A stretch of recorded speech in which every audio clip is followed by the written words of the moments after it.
What is the divine counsel? Now, this is a term that might be unfamiliar to many. It's going to be familiar to others because the term actually comes from the Bible. It comes from Psalm 82, specifically in verse 1, where we read, "God has taken his place in the divine counsel. In the midst of the gods, he holds judgment." If you go down a little ways to verse 6, you get some more information. God is speaking and he says to his counsel, "I said, you are gods, sons of the Most High, all of you." Now, with both these verses, there's a little more to them than meets the eye, especially if you're working in English translations. If we go back to Psalm 82, verse 1, we notice that while the translation is good enough, I mean, it's pretty straightforward. God has taken his place in the divine counsel, first part of the line. But we notice that the word for God in Hebrew is Elohim. That's no big deal, again, because we're used to that. Elohim is one of the most common words for God in the Hebrew Bible, the Hebrew Old Testament. But what might be a surprise is that in the second half of the verse, we have, "In the midst of the gods, he," God, "holds judgment." The second occurrence of Elohim is translated gods. So here you have Elohim occurring two times in one passage, two times in one verse. The first time it is translated singularly, properly, because of the grammar. God takes his place in the divine counsel. And in the second part of the verse, it's translated properly, plural, because of the preposition "in the midst of." It can't be in the midst of one entity. And so we have plural. God has taken his place in the divine counsel. In the midst of the gods, he holds judgment. If we take a little closer look at verse 6, where God is the speaker and he says to the members of his council, "I said, you are gods." There we go again. We see the same word, Elohim. And that's put in parallel to another term, sons of the Most High, the B'nai Elyon. Now this is one of those terms that you'll see in the Hebrew Bible, the Hebrew Old Testament, for what might loosely be called angelic beings, other divine beings who are part of the heavenly host. In many cases, many passages, those beings are referred to as the sons of God, the B'nai Elohim, or the B'nai Ha-Elohim, or the B'nai Elim. Here we have B'nai Elyon, sons of the Most High. We know who the Most High is. It's God. So this is a synonymous expression for sons of God, which again is frequently used for divine beings, plural, in the Hebrew Bible. Now there are other passages that talk about a divine counsel. Passages like Psalm 89. And there we read, "Let the heavens praise your wonders, O Lord, your faithfulness in the assembly of the holy ones. For who in the skies can be compared to the Lord? Who among the heavenly beings is like the Lord?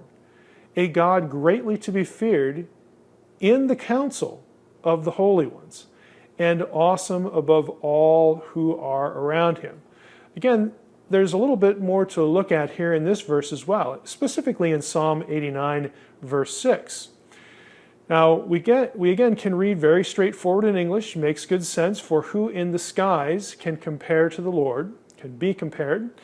And then the next line is, "Who among the heavenly beings is like the Lord?"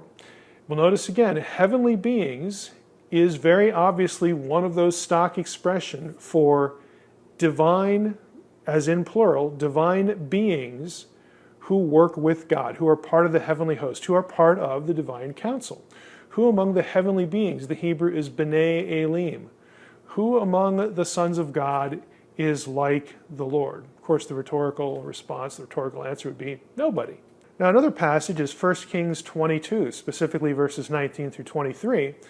But if you're not familiar with the backstory of this passage, in this passage, in this chapter, the wicked king of Israel, Ahab, is trying to convince Jehoshaphat to go with him to a battle.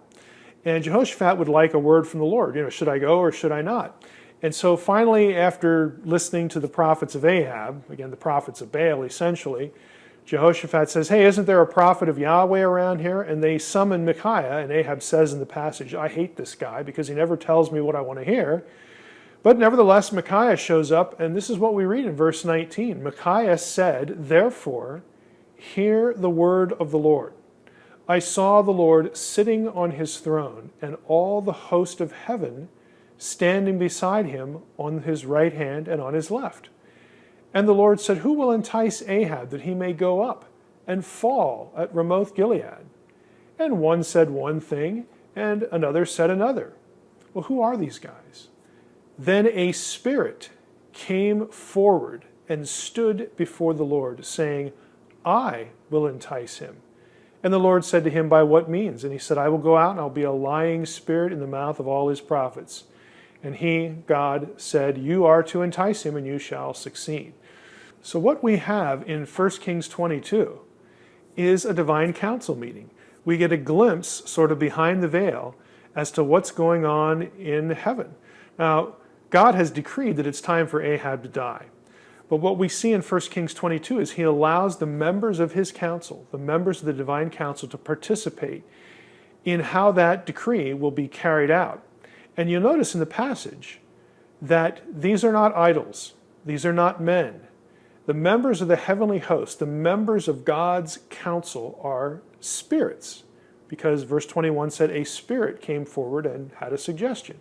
So we're not dealing with, something really, really weird, like humans reigning with God in the sky. We're dealing with the heavenly host. We're dealing with the divine council, a council that Psalm 82 says are composed of plural Elohim.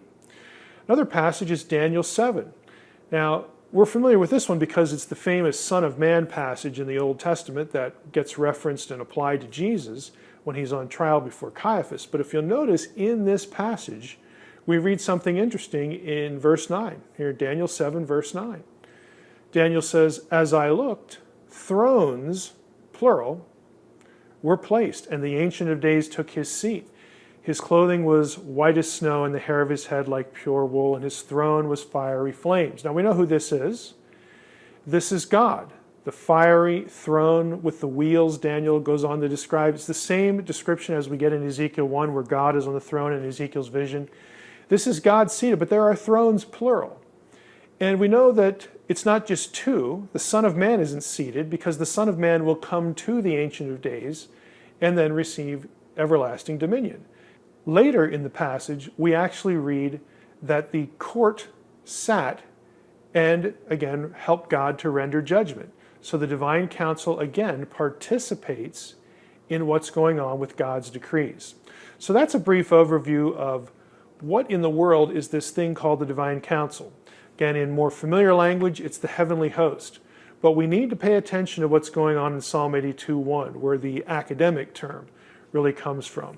Psalm 82, verse 1, God, Elohim, takes his place in the divine council, and in the midst of the gods, in the midst of the Elohim, plural, he passes judgment, he renders judgment. Now, that raises all sorts of questions in the minds of a lot of people, so next time we get together, we're going to ask this question and, of course, answer it. Are the gods, the Elohim of the divine council, just humans? Now, I've already alluded to where I'm at on that question. The answer is going to be no.